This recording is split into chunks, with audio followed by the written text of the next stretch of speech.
जब सर्वव्यापी है, सर्वशक्तिमान है, उसका आकार भी नहीं है, उसका कहीं काम भी नहीं चल रहा है, और वो मतलब जो चीज़ हर एक जगह पे है, उसको सिद्ध करने की क्या ज़रूरत है?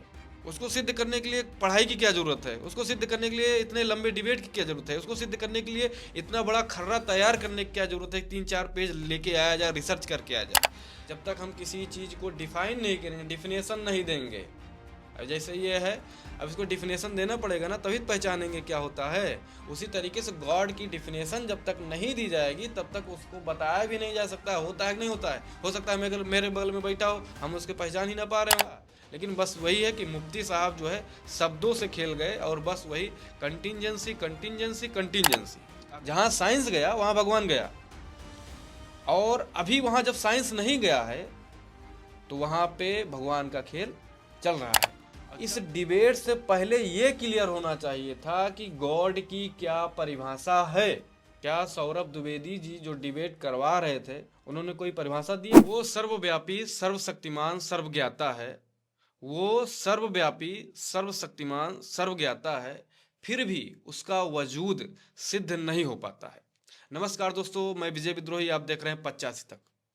दोस्तों अभी एक बहुत बड़ी डिबेट हुई, 1 घंटा 53 मिनट की नेशनल डिबेट हुई, और उसकी चर्चा बहुत जोर से चल रही है, उसके रील वायरल हो रहे हैं। हमने उस डिबेट को एक नहीं दो दो बार देखा। बताइए, 2 घंटे की डिबेट को मैंने 2 बार देखा, और इसलिए देखा क्योंकि चर्चा ज़्यादा हो रही है, और यह बात आस्तिक और नास्तिक के बीच की थी, इसलिए जो है इंटरेस्ट और ज़्यादा बढ़ा। तो क्या चर्चा हुई है, आप लोगों ने शायद रील तो जरूर देखा होगा, अगर पूरा वीडियो नहीं देखा होगा तो। यह चर्चा लल्लन टॉप के चैनल पे हुई, और यह चर्चा जो है, इसका टाइटल क्या था? Does God exist? क्या भगवान विद्यमान है? यह चर्चा दो व्यक्ति के बीच में हुई। एक व्यक्ति बुजुर्ग 80 साल के, उनका नाम जावेद जी, जावेद साहब, और एक जो है मुफ्ती साहब, ये जो है नौजवान और पढ़े लिखे और पीएचडी धारी स्कॉलर, ये रिसर्च करके आए हुए थे कि किस तरीके से हम काउंटर करें, किस तरीके से हम प्रूव करें एट एनी रेट कि भगवान विद्यमान है, भगवान होता है। लेकिन इस चर्चा शुरू होने से पहले मैं यह सवाल करना चाहता हूं कि जो ये टाइटल है, डज गॉड एग्जिस्ट, क्या भगवान विद्यमान होता है, यह जो चर्चा डिबेट हुई है, इसमें क्या कुछ हुआ, कौन जीता कौन हारा, और इसका परिणाम क्या हुआ? क्या किसी को कुछ समझ में आया कि नहीं समझ में आया? क्या इसकी उद्देश्य की पूर्ति हुई? क्या अब किसी को पता चल गया कि भगवान होता है? क्या पता चल गया कि नहीं होता है? रिजल्ट क्या निकला 2 घंटे की डिबेट में? या फिर सिर्फ एक दूसरे को नीचा दिखाने का ही प्रयास किया गया? दोस्तों, यह जो टाइटल है, डज गॉड एग्जिस्ट, क्या भगवान विद्यमान है, इस बात को लेकर मैं सवाल करूंगा। अगर पूछा जाए किसी से कि क्या इस दुनिया में वायरलेस माइक विद्यमान है, तो कुछ लोग कहेंगे कि हाँ, कुछ लोग कहेंगे नहीं। या किसी से कहा जाए कि क्या इस दुनिया में इमरती विद्यमान है, किसी से कहा जाए क्या इस दुनिया में जलेबी विद्यमान है, हो सकता है उनके यहाँ वो जलेबी कही जा रही हो, हमारे यहाँ में इमरती कही जा रही है, उनके यहाँ इमरती कही जा रही है तो हमारे यहाँ जलेबी कही जा रही है। जो चीज़ उनके यहाँ जलेबी कही जा रही है वो हमारे यहाँ इमरती कही जा रही है, जो उनके यहाँ इमरती कही जा रही है हमारे यहाँ जलेबी कही जा रही है। कहने का मतलब ये है कि हो सकता है कि जो गॉड है, गॉड की डिफिनेशन क्या है, जब तक गॉड की डिफिनेशन नहीं पता होगी तब तक उसका हम रिकग्नाइजेशन कैसे करेंगे, और जब तक हम रिकग्नाइजेशन नहीं कर पाएंगे तब तक हम उसको कैसे कहेंगे कि होता है कि नहीं होता है। जैसे मेरे हाथ में क्या है, ये वायरलेस माइक है। अगर मैं एक सवाल करूं, क्या इस दुनिया में वायरलेस माइक है, कुछ लोग कहेंगे हाँ, कुछ लोग कहेंगे नहीं। जिसको पहचान होगी वो कहेगा है, जिसको नहीं होगी कहेगा नहीं है। लेकिन अगर उसको बताया जाएगा ये वायरलेस माइक है, ऐसे ऐसे होता है, ये काम करता है, रिकॉर्ड करता है आवाज़ को, ये बिना तार के होता है, तो कहेंगे हाँ होता है, ऐसे होता है, हाँ पहचान गया ये होता है। तो जब हम किसी चीज़ के बारे में जानेंगे, उसकी डिफिनेशन पहचान बताएंगे, तभी तो हम पहचानेंगे। कहने को मतलब ये है कि गॉड होता है कि नहीं होता है, इस डिबेट से पहले ये क्लियर होना चाहिए था कि गॉड की क्या परिभाषा है। क्या सौरभ द्विवेदी जी जो डिबेट करवा रहे थे उन्होंने कोई परिभाषा दिया? क्या दोनों लोगों से गॉड की कोई परिभाषा पूछा? हो सकता है जावेद साहब जो है गॉड की कुछ दूसरी परिभाषा समझते हो सकता है मुफ्ती साहब कुछ और परिभाषा समझते हो गॉड की। हो सकता है सौरभ द्विवेदी साहब कुछ और सब परिभाषा समझते हो सकता है जो ऑडियंस बैठी है वो गॉड की दूसरी परिभाषा समझती हो सकता है मैं उनको सुन रहा हूँ, लाखों करोड़ों लोग सुन रहे हैं, गॉड की सबकी अलग अलग अपनी परिभाषा हो। जब तक हम किसी की को डिफाइन नहीं करेंगे कि क्या होता है, जब तक उसकी पहचान नहीं होगी तो तब तक कैसे कहेंगे कि हाँ है कि नहीं है। जब हमने इसको पहचान लिया कि हाँ वायरलेस माइक क्या होता है तभी तो कहेंगे हाँ होता है। अब जब पहचान हो गई तब ये हो गया कि हाँ God does God exist, yes या नो तब होगा हाँ है कि नहीं है। लेकिन डायरेक्ट किस पे बहस हुई कि डज गॉड एग्जिस्ट, होता है कि नहीं होता है। चलिए युद्ध शुरू होता है, तर्क पे तर्क दिए जाते हैं। अब इस तर्क में होता क्या है, जब तर्क दिया जाता है तमाम ऐसे तर्क होते हैं कि सिद्ध करो भैया कैसे भगवान है कि नहीं है। अब ये सिद्ध किया जाता है तो तमाम ऐसे सबसे बड़ा पॉइंट कहाँ पे आके अटक रहा है, सृष्टि के निर्माण पे। सृष्टि के निर्माण पे ही पॉइंट अटक रहा है कि जो है ये पूरा ब्रह्मांड बना कैसे। मुफ्ती साहब क्या कह रहे हैं, जो गॉड है वो इंडिपेंडेंट है, स्वतंत्र है। गॉड ने क्या किया, इस पूरे सृष्टि का निर्माण कर दिया और गॉड समय से पहले था, गॉड पहले ही था। और जावेद साहब क्या कह रहे हैं कि सृष्टि को बनाने से पहले गॉड कहाँ था, क्या कर रहा था। उनके पास ये जवाब नहीं है। वो कह रहे हैं वहीं से समय ही शुरू हुआ, जब गॉड आया गॉड से ही समय शुरू हुआ। कहने का मतलब ये है कि यहाँ पे कोई क्लियर ही नहीं कर पा रहा है कि वास्तव में फैक्ट क्या है। चलिए ये सब चीज़ें तो बेफजूल बातें हैं, इसलिए बेफजूल हैं क्योंकि जो चीज़ साइंस ही नहीं अभी क्लियर कर पाया है वो ऐसे आस्तिक और नास्तिक लोग कैसे क्लियर कर पाएंगे। तर्क वितर्क तो तमाम हुआ और जावेद साहब हों चाहे मुफ्ती साहब हों, मुफ्ती साहब तो अपनी काफ़ी तैयारी करके आए थे, वो पीएचडी स्कॉलर हैं और उन्होंने तमाम उनके हाथ में कई पेज थे, तो उन्होंने अपने शब्दों से तमाम खेल खेला, चाहे कंटिजेंसी रहा हो, चाहे ईविल रहा हो, चाहे फ्री विल रहा हो, और ऐसे शब्दों का वार किया कि समझ लीजिए जैसे दो लोग हों, अगर कम्युनिकेशन होता है तो एक सिंपल लैंग्वेज में होता है कि सबको समझ में आए, या फिर ऐसे शब्दों का प्रयोग, ऐसे ऐसे शब्दों का चयन कि अंदाजा ही नहीं कोई लगा सकता इसका मीनिंग क्या होगा। उसका मीनिंग तो गूगल भी सही नहीं बता पा रहा है वास्तव में अगर देखा जाए तो। लेकिन ये सब कहीं ना कहीं हो सकता है सोची समझी साजिश रही हो कि हाँ इनको जो है सिर्फ क्योंकि सिद्ध तो कर नहीं पाएंगे, है सिद्ध तो कर ही नहीं पाएंगे। और सबसे बड़ा सवाल कि जो इस बात को कह रहा है कि किसकी जिम्मेदारी है सिद्ध करना, डज गॉड एग्जिस्ट, क्या भगवान होता है, या किसकी जिम्मेदारी है सही सिद्ध करना। जो कह रहा है होता है कि दूसरे की जिम्मेदारी है। जब किसी ने कहा कि हाँ भगवान होता है तब दूसरे ने कहा नहीं होता है, मीन्स सबसे बड़ी रिस्पॉन्सिबिलिटी ये बनती है जो कह रहा है भगवान है उसको सिद्ध करना चाहिए। क्या मुफ्ती साहब सिद्ध कर चुके हैं कि भगवान होता है? नहीं, उन्होंने डायरेक्ट इनडायरेक्ट सिद्ध किया है। तमाम ऐसे सवाल जावेद साहब ने पूछा कि उनका कोई काम नहीं किया, बस उन्होंने क्या किया वो शब्दों से खेल गए। इससे नहीं एक जो है एक गाना, एक शब्दों का खेल है, मुसाफिर शब्दों से मात खा रहे हो, तो इन्होंने ये इनको पहले से पता था कि जो है हम यहाँ सिर्फ हार जीत का मसला है, इसलिए इन्होंने इस तरीके से शब्दों का चयन किया। लेकिन सबसे बड़ी बात कि ये कहीं पर डिबेट नहीं जो है फंस रही है। डिबेट कहाँ फंस रही है कि सृष्टि का निर्माण कैसे हुआ। अब इस को देखा जाए तो यहाँ पे इसको समझा जाए कि सृष्टि के निर्माण पे क्यों चर्चा हो रही है। क्या जरूरी है कि सृष्टि के निर्माण के स्टार्ट पे ही भगवान को सिद्ध किया जा सकता है? जिस समय डिबेट हो रही है उस समय बैठ करके उस दौरान 1 घंटे 53 सेकंड 53 मिनट के दौरान के बीच जो चीज़ें हुई हैं उस जगह पे उस इन्वायरमेंट को लेकर के उस चीज़ों पे लेकर के बात करके क्या नहीं प्रूव किया जा सकता गॉड होता है? नहीं। क्या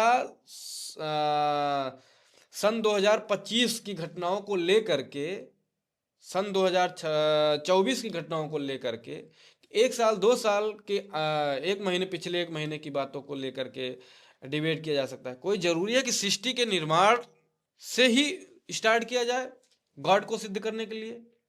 ये तो एक फ्रॉड वाली बात हुई कि हाँ, जैसे होता नहीं कि चांद चांद क्या था? चांद को लोग पहले भगवान मानते थे, लेकिन जब चांद पे इंसान ने पैर रख दिया तो भगवान गायब हो गया। यानी जहाँ साइंस गया वहाँ भगवान गया, जहाँ साइंस गया वहाँ भगवान गया। और अभी वहाँ जब साइंस नहीं गया है तो वहाँ पे भगवान का खेल चल रहा है। और चल क्यों रहा है? क्योंकि यहाँ पे इनका तर्क क्या आ रहा है कि ये जो यहाँ प्लस और माइनस का खेल है। अभी क्या है, जो 2025 चल रहा है तो ये प्लस में है, और जब जीरो से हम इस साइड जाएंगे, जैसे मैथ में होता है जीरो फिर -1 फिर -2 माइनस, तो ये जो श्रृंखला जा रही है माइनस में जा रही है सृष्टि के निर्माण पे। तो ये चाहे हम माइनस में जाएं और चाहे प्लस में जाएं, चाहे माइनस साइड जाएं चाहे प्लस साइड जाएं, दोनों इन्फिनिटिव है। तो हम इन्फिनिटी पे बहस कैसे कर पाएंगे? हम किसी एक ड्यूरेशन के बीच को लेकर के बहस तो कर सकते हैं, लेकिन कहो कि हम माइनस के उस पार जाकर बहस कर लें, या फिर कहो कि हम प्लस के उस पार, कितने प्लस उस पार जाएंगे? 2025 26 27 28 कितना प्लस जाएंगे? कहने का मतलब ये है कि ये जो मुफ्ती साहब हैं, ये सृष्टि के निर्माण के इतने माइनस जा रहे हैं, माइनसे जा रहे हैं। कितने माइनस जाएंगे? माइनस का तो अंत ही नहीं है। तो ऐसी जगह डिबेट क्यों? जहां पे आप जा ही नहीं सकते हो वहां वहां पे डिबेट क्यों कर रहे हैं? अगर आपको प्रूव ही करना है कि गॉड एग्जिस्ट है कि नहीं है, कोई जरूरी है कि दुनिया कब बनी है वहीं जाके सिद्ध करो जहां तुम जा नहीं सकते हो। अगर आप प्रूव्ड ही करना है तो आप जिस कमरे में बैठ करके, आप जिस सभा में बैठ करके, जिस मंच पर बैठ करके आप डिबेट कर रहे हैं, उसी दरमियान उसी जगह पे वहीं सिद्ध कर दो। कोई जरूरी है कि आप वहाँ जा ही नहीं पा रहे हैं उस समय में, तो कैसे आप सिद्ध करेंगे? कहने मतलब ये है कि ये एक प्रकार से ना सिद्ध कर सकते हैं। तो इस तरीके से जो है वो है खेल। और वहीं अगर प्लस की बात की जाए तो मुफ्ती साहब जो है, एक तो माइनस के बहुत उस पार चले जा रहे हैं, इतना माइनस चले जा रहे हैं कि वो सृष्टि के निर्माण से भी पहले पहुंच जा रहे हैं कि गॉड सृष्टि के निर्माण से पहले भी था और गॉड ने ही ये बनाया। अगर फिर बात की जाए प्लस के बारे में, कि मुफ्ती साहब प्लस में 2025 में नहीं जा रहे हैं, किसी भी इंसान के बारे में वो गॉड को तब सिद्ध कर रहे हैं कि जब इंसान मर जाएगा तो उसको क्या मिलेगा, उसके कर्मों के हिसाब से उसको जगह मिलेगी। अगर वो अच्छा कर्म किया होगा तो उसको अच्छी जगह मिलेगी, अगर खराब कर्म किया होगा तो उसको खराब जगह मिलेगी। कब मिलेगी? उसके साथ इंसाफ और नाइंसाफी कब होगी? मरने के बाद होगी। मतलब वो कितना अच्छा काम किया है और कितना खराब काम किया है, ये जीने पे नहीं उसको गॉड इंसाफ देगा। कह रहे हैं वो मरने के बाद उसका हिसाब किताब होगा। मतलब कि मुफ्ती साहब सृष्टि के निर्माण पे खेल रहे हैं उधर एकदम माइनस जा करके, और किसी इंसान की बात आ रही है कि इंसान के साथ अन्याय हो रहा है, वो गरीब है, मजलूम है, वो बिना मौत के मर जा रहा है। तमाम चीज़ें जो है जावेद साहब ने कहा कि बच्चे का वो तमाम चीज़ें, मैं उस पर नहीं जाना चाह रहा हूँ, लेकिन जो है क्या कह रहे हैं कि ये जो नाइंसाफ़ी हो रही है, जो अच्छा कर रहा है जो खराब कर रहा है, ये इतने प्लस में जा रहे हैं कि उसको मारने के बाद कह रहे हैं न्याय न्याय मिलेगा। न्याय उसको तब मिलेगा जब वो मर जाएगा। मरने के बाद जो है उसको जगह दी जाएगी अच्छी और खराब वाली। जो अच्छा काम किया होगा उसको अच्छी जगह देंगे, जो खराब काम किया होगा उसको खराब काम जगह देंगे। मतलब कि मुफ्ती साहब एक तो इतने माइनस में जा रहे हैं कि वहां पहुंचे नहीं सकते हैं, या तो फिर जहां कोई नहीं पहुंचा है वो वहां पे जा रहे हैं, प्लस में इतने पहुंचा रहे हैं मरने के बाद। ना कोई वहां पे पहुंचा है माइनस पे, ना इधर पहुंचा है प्लस पे। यानी मुफ्ती साहब इतना इतना तगड़ा जो है पीएचडी स्कॉलर बन गए हैं कि पूछो ही मत। कि मतलब जहाँ कोई जा ही नहीं पाया है वहां पे भी पहुंच गए हैं, और इतना बड़ा खर्रा लेके आए हैं, और ऐसा प्रचारित किया जा रहा है उनके समर्थकों के द्वारा कि मुफ्ती साहब जीत गए हैं, विजय हासिल कर लिए हैं, फतेह हासिल कर लिए हैं, और गॉड एग्जिस्टेंस का जो है प्रूफ, प्रमाणित प्रमाण पत्र दे दिया गया है उनको। मतलब अपने मुंह मियाँ ही मिट्ठू बन गए हैं, ऐसा कहा जा सकता है। अब यहाँ सवाल आती है कि तमाम चर्चाएं चल रही हैं कि जावेद साहब जो है हार गए, मुफ्ती साहब जीत गए। कैसे जीत गए? क्या उन्होंने सिद्ध कर दिया? अगर वो सिद्ध कर देते कि गॉड एग्जिस्ट करता है तब तो जीत जाते, लेकिन सिद्ध कहाँ किए। और जावेद साहब कैसे हार गए? कुछ लोग कह रहे हैं जावेद साहब के हाथ कांप रहे थे। जावेद साहब 80 साल के हैं। 80 साल का व्यक्ति हाथ कपना स्वाभाविक है, उसमें कोई दो राय नहीं है। 80 साल का व्यक्ति का हाथ कपना कोई बड़ी बात नहीं है। 80 साल के व्यक्ति का तो हाथ कपता है, हाथ कपता है, पैर कपता है। तो ये उनको नीचा दिखाने का एक वो है।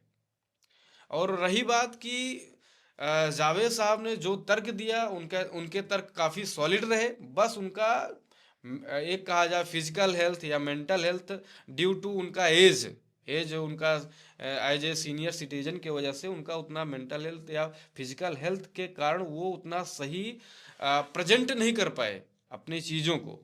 अगर आप उनके पिछले पुराने वीडियो को देखेंगे तो आप देखेंगे कितने स्ट्रिक्टली, कितने उससे अपनी बात को रखते हैं। लेकिन इन्होंने रखा, लेकिन बस वही है कि मुफ्ती साहब जो है शब्दों से खेल गए, और बस वही कंटिंजेंसी कंटिंजेंसी कंटिंजेंसी। अगर मुफ्ती साहब उस समय, जिस समय जहां मंच पर बैठे हैं, उसी 1-2 घंटे के दौरान या पिछले 1 साल की बात को लेकर के सिद्ध करें, तब हम माने कि डज गॉड एग्जिस्ट।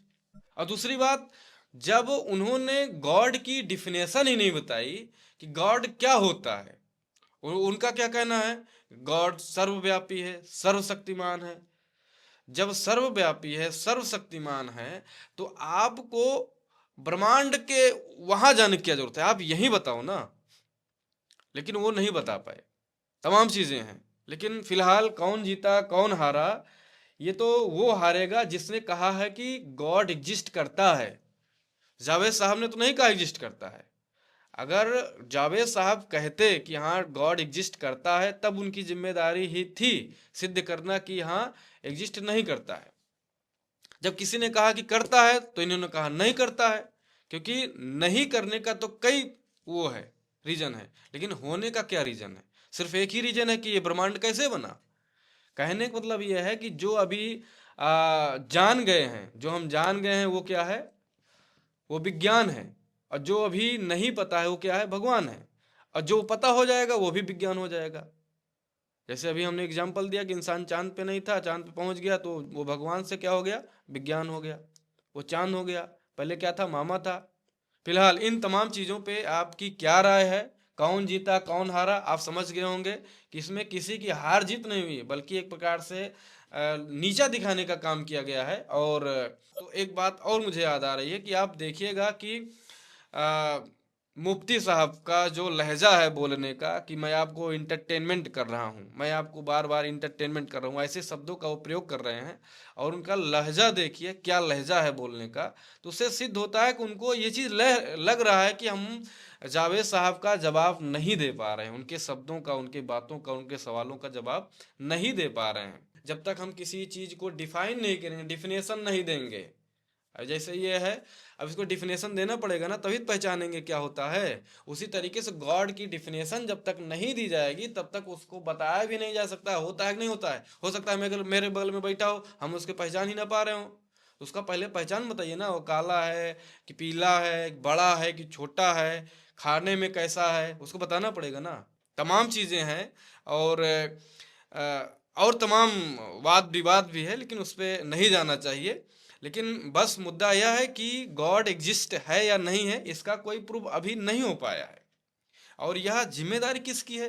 जिम्मेदारी उसी के जो कह रहा है हाँ है। आपने कहा है, हमने कहा नहीं है, लेकिन जिसने कहा उसकी जिम्मेदारी प्रूफ करना ना। अभी तक जो कर नहीं पाए हैं, तो हारा कौन? हारा कौन? जो नहीं कर पाया है वही तो हारा। जो कह रहा है कि है तो कैसे है, ये थोड़ा होता है तो है, ये क्या होता है?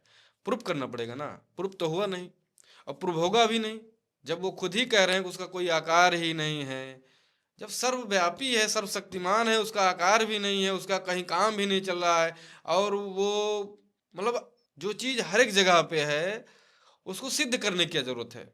उसको सिद्ध करने के लिए पढ़ाई की क्या जरूरत है? उसको सिद्ध करने के लिए इतने लंबे डिबेट की क्या जरूरत है? उसको सिद्ध करने के लिए इतना बड़ा खर्रा तैयार करने की क्या जरूरत है? 3-4 पेज लेके आया जाए, रिसर्च करके आ जाए।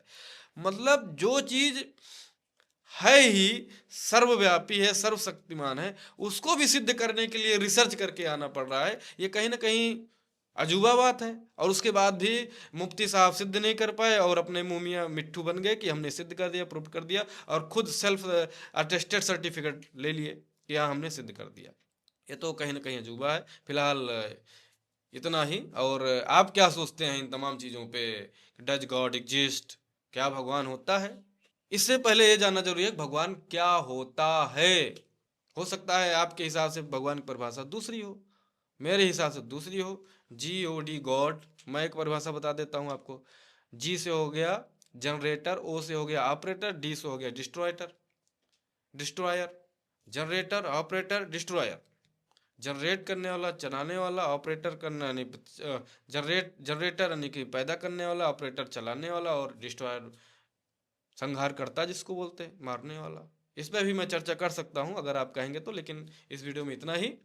फिर मिलता है नेक्स्ट वीडियो में, तब तक ले जय जवान, जय किसान, जय विज्ञान, जय संविधान।